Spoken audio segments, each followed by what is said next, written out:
राधे राधे दोस्तों, कैसे हैं आप सब। दोस्तों, इस साल का अंतिम सूर्य ग्रहण 25 अक्टूबर 2022 को लगने जा रहा है। 27 साल बाद ऐसा संयोग बना है कि कार्तिक अमावस्या दिवाली पर सूर्य ग्रहण लगने जा रहा है। इस बार कार्तिक अमावस्या तिथि 24 अक्टूबर की शाम 5:27 पर शुरू होगी और 25 अक्टूबर की शाम 4:18 पर समाप्त होगी। दीपावली पर मां लक्ष्मी का पूजन प्रदोष काल में किया जाता है, इसलिए इस बार दीपावली का पर्व 24 अक्टूबर को मनाया जाएगा। लेकिन साल 2022 का आखिरी सूर्य ग्रहण, जो कि इस बार भारत में भी दिखाई देगा, इसका असर भारत पर भी पड़ेगा। यह सूर्य ग्रहण 25 अक्टूबर को दोपहर शुरू होगा। 25 अक्टूबर की दोपहर 2:29 पर यह सूर्य ग्रहण शुरू होगा और शाम 6:20 पर समाप्त होगा। भारत में यह सूर्य ग्रहण दोपहर 4:29 से शाम 5:42 तक दिखेगा। इसलिए इस बार दीपावली के अगले दिन जो गोवर्धन पूजन होता है, अन्नकूट का पूजन होता है, वह इस बार दीपावली के अगले दिन ना होकर भैया दूज के साथ मनाया जाएगा। इस बार सूर्य ग्रहण की वजह से गोवर्धन पूजन एक दिन टल गया है। यह सूर्य ग्रहण भारत में दिखाई देने की वजह से इसका प्रभाव दीपावली पर भी पड़ेगा। साल का आखिरी सूर्य ग्रहण यूरोप, अफ्रीका महाद्वीप का उत्तर पूर्वी भाग, एशिया का दक्षिण पश्चिम भाग और अंटार्कटिका में पूर्ण रूप से दिखाई देगा। भारत में यह ग्रहण दिल्ली, गुजरात, राजस्थान, पंजाब, उत्तराखंड, लेह, जम्मू, श्रीनगर में अच्छे से देखा जा सकेगा। भारत के अन्य भाग में यह आंशिक रूप से दिखाई देगा। सूर्य ग्रहण के सूतक सूर्य ग्रहण से 12 घंटे पहले ही शुरू हो जाते हैं। सूतक वह अशुभ काल होता है जिसमें कोई भी शुभ कार्य नहीं किया जाता। इस दौरान मूर्ति पूजन भी नहीं किया जाता। सूर्य ग्रहण के सूतक 12 घंटे पूर्व शुरू होते हैं और इस बार भारत में सूर्य ग्रहण 25 अक्टूबर की दोपहर 4:29 पर शुरू होगा।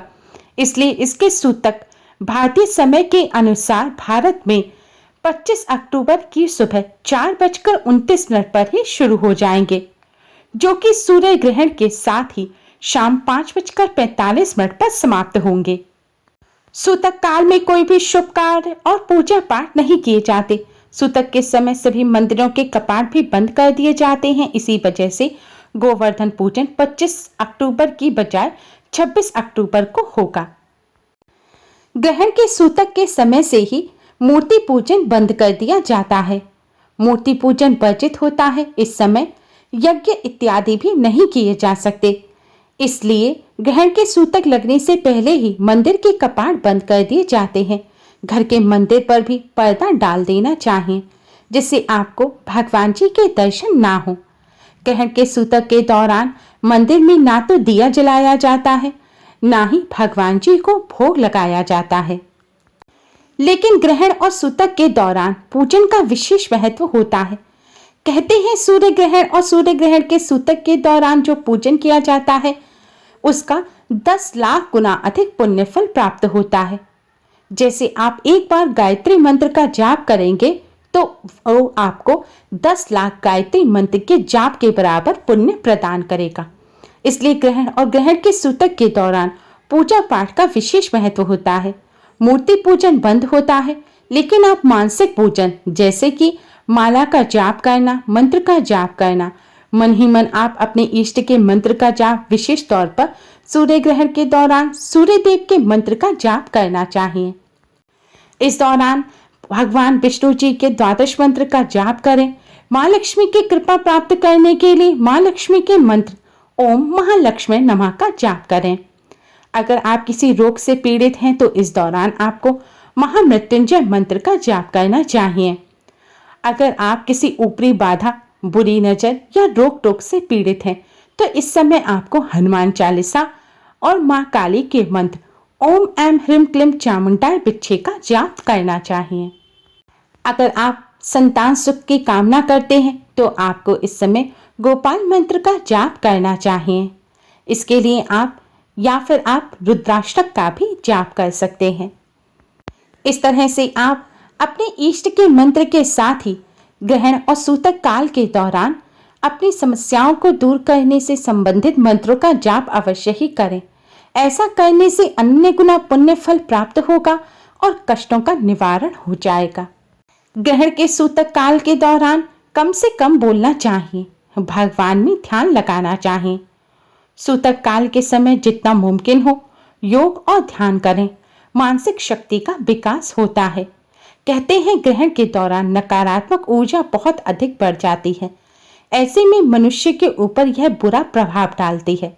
मंत्र का जाप करने से, ध्यान करने से आपके चारों तरफ सकारात्मक ऊर्जा बन जाएगी, जिससे नकारात्मक जो शक्ति है वह आप पर असर नहीं कर पाएंगी।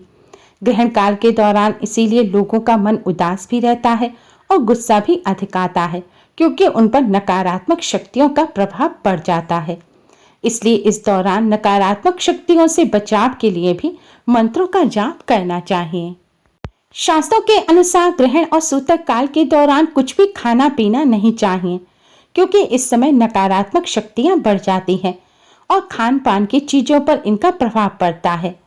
और इस दौरान कई जीवाणु भी पैदा हो जाते हैं जो खान पान की चीजों को दूषित कर देते हैं, और जब आप इसका सेवन करेंगे तो इससे आपके कोई ना कोई रोग हो जाएगा, आपको कष्ट होगा।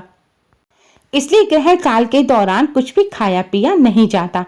खाने पीने की जो पहले की चीजें बनी हुई होती हैं, जैसे कि घर में सब्जी रखी है, मलाई रखी है, दूध रखी है, तो इस सब में आपको ग्रहण के सूतक लगने से पहले ही तुलसी का पत्ता और गंगा जल डाल देना चाहिए। इसको आप शुद्ध रखने के लिए तुलसी पत्र ना हो तो कुशा भी डाल सकते हैं। जो कुश की घास होती है, खास तौर पर जो श्राद्ध के दौरान इस्तेमाल की जाती है, वही कुश की घास आपको इन चीजों में डाल देनी चाहिए। कहते हैं जिन चीजों में गंगा जल, तुलसी पत्र या कुशा की घास पड़ी होती है, उन चीजों पर ग्रहण का कोई भी दुष्प्रभाव नहीं पड़ता और फिर वह चीजें ग्रहण काल के बाद खाई जा सकती हैं। अगर आपको स्वास्थ्य संबंधी समस्या है, जैसे कि सूर्य ग्रहण के सूतक 12 घंटे पूर्व शुरू हो जाएंगे, सुबह 4:30 बजे शुरू होंगे और शाम को लगभग 5:45 बजे यह समाप्त होंगे, और ग्रहण के सूतक के बाद भी स्नान आदि करने के पश्चात ही अन्न जल ग्रहण किया जाता है। तो इतने लंबे समय तक भूखे प्यासे रहना संभव नहीं है। तो इसलिए अगर आप सूतक से पहले जिन खाने पीने की चीज़ों में, पीने के पानी में तुलसी पत्र डाल देंगे, गंगा जल डाल देंगे या कुशा की घास डाल देंगे, तो उसे आप सूतक काल के दौरान ग्रहण कर सकते हैं। लेकिन ध्यान रखें, सिर्फ सूतक काल के दौरान ही आप इस चीज़ों को खाएं। ग्रहण काल के दौरान कोई भी चीज किसी भी व्यक्ति को ना तो खानी चाहिए और ना ही पीनी चाहिए। ग्रहण और सूतक काल के दौरान ना तो ब्रश करना चाहिए, ना ही बालों में कंघी करनी चाहिए। कोई भी ब्यूटी प्रोडक्ट्स भी नहीं यूज करनी चाहिए। इस दौरान सोना भी वर्जित होता है। इस दौरान नुकीली चीजें, कैंची, धार वाली वस्तुएं भी इस्तेमाल नहीं की जाती।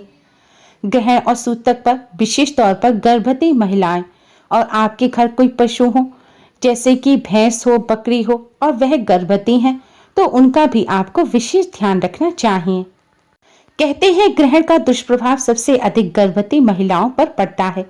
इसलिए ग्रहण काल के दौरान गर्भवती महिलाओं को खास तौर पर चाकू, कैंची या फिर सुई वगैरह का इस्तेमाल नहीं करना चाहिए। सब्जी भी ना काटें और भोजन भी ना पकाएं। गर्भवती महिलाओं को बचाव के लिए अपने पेट पर गेरू, जो कुम्हार अपने बर्तनों को रंगने के लिए इस्तेमाल करते हैं, गेरू, उसको लगा लेना चाहिए।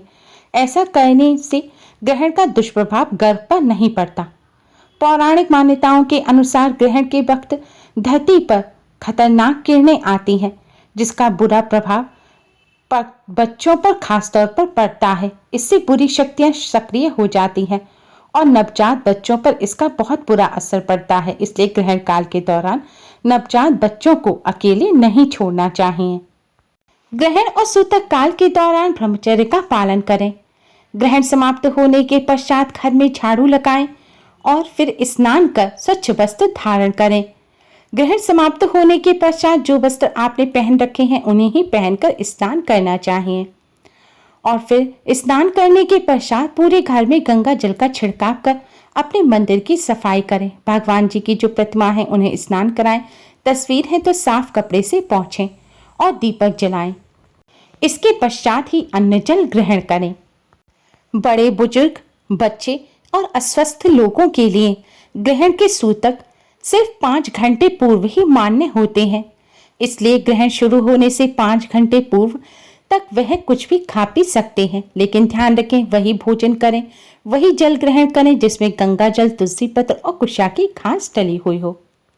दोस्तों, दीपावली पर एक अखंड दीपक जलाया जाता है जो गोधन पूजन तक चलता रहता है और इस बार गोधन पूजन एक दिन बाद है, इसलिए जो आप यह दीपक जलाएं इसे आप अपने मंदिर से बाहर रखें, क्योंकि ग्रहण काल के दौरान आपको मंदिर बंद करना है, इसलिए दीपक को बाहर रखें जिससे आप दीपक में घी तेल बढ़ा सकें और दीपक बुझे नहीं। आप दीपक की ज्योत भी सही कर सकते हैं। उम्मीद है आपको हमारी ये वीडियो पसंद आई होगी। प्लीज लाइक कर अपने फ्रेंड्स के साथ शेयर जरूर करें और यूजफुल वीडियोस के लिए चैनल को सब्सक्राइब कर बेल आइकन को भी जरूर दबाएं। Thanks for watching. Radhe Radhe.